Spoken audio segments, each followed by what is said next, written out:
Yeah, again, one more time. And the Parashat Pikudei, we spoke a little bit about the concept of Moshe Rabbeinu making a summary of all the utensils in the Beit HaMikdash. There is a pasuk.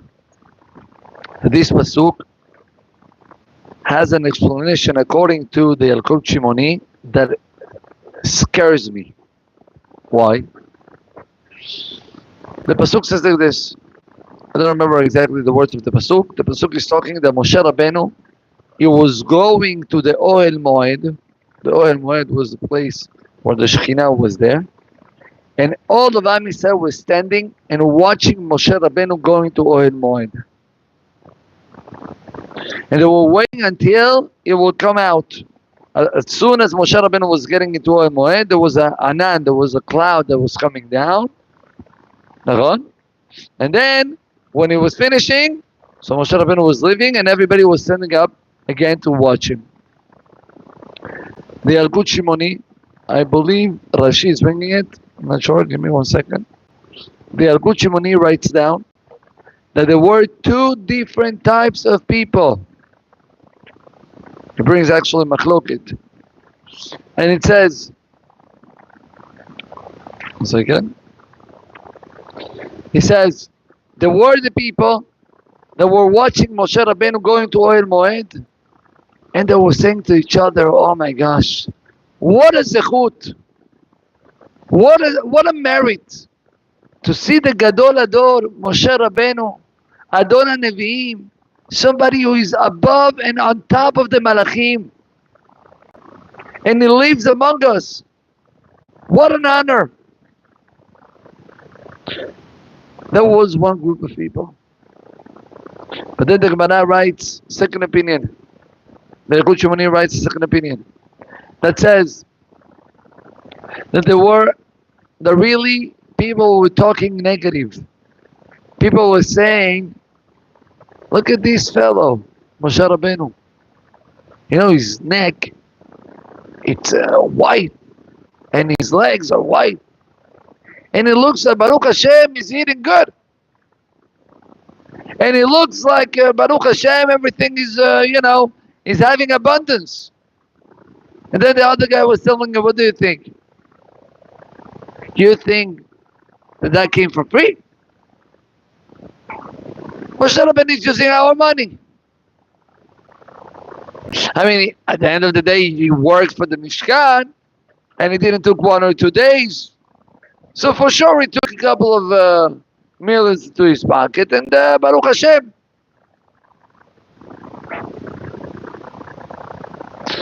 Rabotai, these two explanations, the Yalkut Shimoni brings down.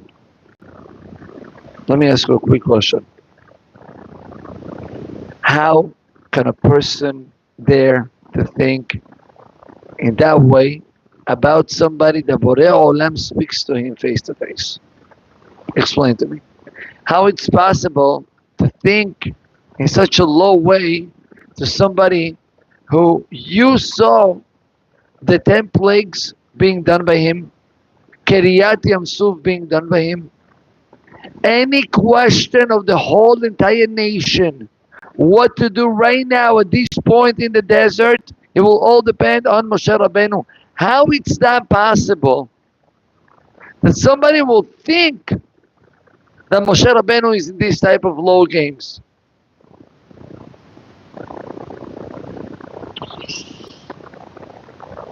You know what's the answer? The answer is that unfortunately, when a person speaks about somebody else, he doesn't speak about him. He speaks about himself. When the Moshe Rabbeinu was walking to the Mishkan, to the Ohel Moed, there were two groups of people, and everybody was talking, but they were not talking about Moshe. When they talk about Moshe, they express who they are. And then what happened was very simple.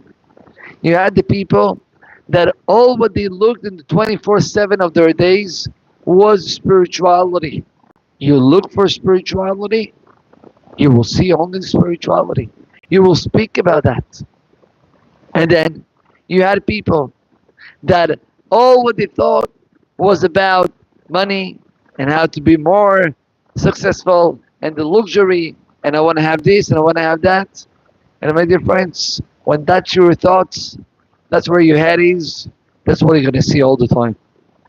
And we can see it. You bring two people to a shul. One of them is a plumber or an AC technician, and the other guy is a plumber. Okay, so the plumber, first thing that he's gonna check, he's gonna look how is the water doing, and and the other guy is gonna look at the AC and he's gonna feel and he's gonna smell some mold over here or not mold, right? Now these two guys are in the same place. Each one is looking different things. It's like two guys. One is a shoemaker and the other one is a barber. They're both sitting in the middle of the street next to their stores, and then there is a fellow passing by. So they talk to him. Hey, how are you?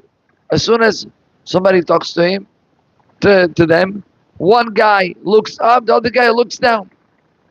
The barber looks up to the hair, and the shoemaker looks down. Look on, my dear friends. Whatever you're holding, that's what you're gonna look. I heard yesterday. Menachem, I heard this, that when you take a lemon and you squeeze it, a lemon, and you squeeze it, what do you get? Lemon juice. And when you take an orange and you squeeze it, you get orange juice. And when they squeeze you, sweet, huh? So if the reaction is going to be anger and who you are, and I'm going to show you, that's where you are. And if the reaction is going to be, all calm down, you don't get crazy, you understand that everything is Mishamayim, that's who you are. The Torah is teaching us, my dear friends, whatever you act, whatever you think, that's what's going to happen. There is a terrible Gemara in Masachet Sota. The Gemara brings down that what the Goyim believe, yeah, Yeshu, it's Rashi Tevot, Imach Shemo V'Zichron. You know that? That's Yud Shin Vav. Anyway, so they said that he was a student of Rabbi Yoshua ben Korcha. The Gemara brings it down, Masachet Sota. Rabbi Yoshua, I think it's ben Korcha. And the Gemara says that one day he was with his Rebbe, and they travel. They got into a certain place, and there was the Baalat Habayit, the lady of the house. She was taking care of them, so she was serving them food. And so Rabbi Yoshua ben Korcha said, "Kama na'a achsaniya zo," which means how great and how amazing and how beautiful is this hosting place. The student, the student says, Rebbe, but her eyes are like, they're not so nice. Rabbi Yoshua ben Korcha understood exactly. He meant to say about the actions of the Baalat Habayit, of the lady that was serving them food and taking care of them and everything. So he was talking positive about her actions. He was not looking at the lady. And these students, he thought that the Rebbe was thinking about the lady, how beautiful she is. And then he said, no, but her eyes are not so beautiful. Rabbi Yoshua ben Achya, I think, not Rabbi Yoshua ben Korcha. One of these two, Mechila. It says he got so mad that he kicked him out from the Beit Midrash. If this is the place where your thoughts are, actually let's start from the other way around. If this is what you say, that's what you think. If that's your focus, so you're not a recipient for kedusha. If your recipient is constantly looking about ta'avot, so all the kedusha that is going to come in is going to be with tum'ah. That's, my dear friends, one of the keys about ourselves. The Gemara says, "Kol posel bemumo posel." When you hear somebody speaking about somebody else, say, "Oh, you know this guy. This guy is A, B, C, and D." Kol posel. You're canceling. You're talking negative about that guy. Kol posel bemumo posel. You're actually talking bad about yourself. What do you take out from your mouth? What do you have thoughts in your head? It's where you are. It's where you're holding. There was one time there was with the father of Rav Chaim Kanievsky, the stipler, and his son, Rav Chaim. They both went to I think was to buy either Birkat Ilanot or it was for Sukkot. I don't remember exactly. Okay, to buy some schach or to grab some schach. They got into a place and they saw like a small lake or something with some green herbs inside the water. So the sniper jumped and it says to his son, "Come, come. This is what the Mishnah in Masechet Shabbat that we say every single Friday night says." Which Mishnah? Velo bidoka she'al penei hamayim. The Mishnah over there speaks about, right? B'mei madikin u'b'mei en madikin. Right? So he speaks about which type of oils and which type of wicks we're allowed to use. So the Mishnah says, Velo bidoka she'al penei hamayim. Bidoka, it's a herb. It's like that is underwater. The green. So immediately, what was in the head of the discipler when he sees something green on the water? Immediately the Mishnah in Masechet Shabbat. Immediately that was the focus. Whatever you're holding, that's where your thoughts are going to be. That's what happened with Moshe Rabbeinu. You know, it's something amazing. There was, well, let's finish. There was a Yehudi. There was a big Baal Chesed.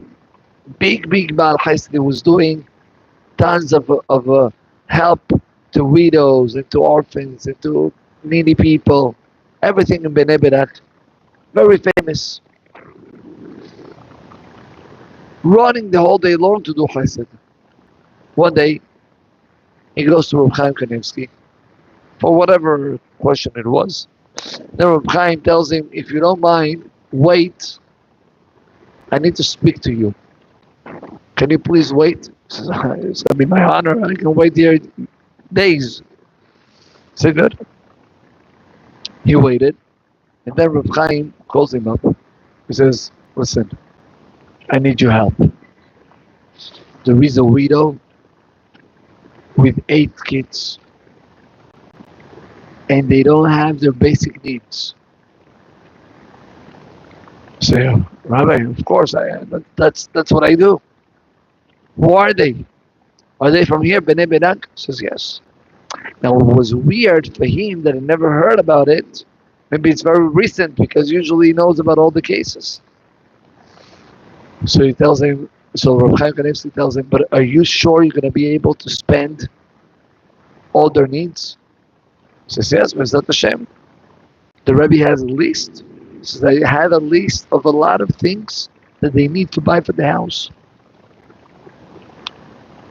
And Rabbi Chaim takes out a paper, all the details, like a shopping list.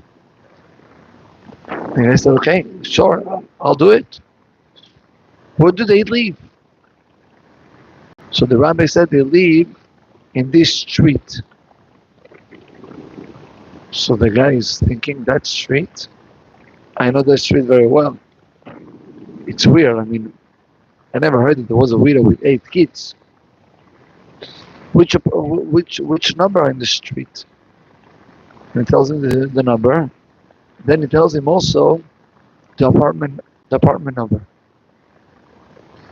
So the guy laughed, and the guy said, Rabbi, what are you talking about? That's my apartment. That's my house. What do you mean widow with 8 kids? So Rabbi Chaim says, yes. In that apartment there is a widow. There's a woman that her husband is never there for her.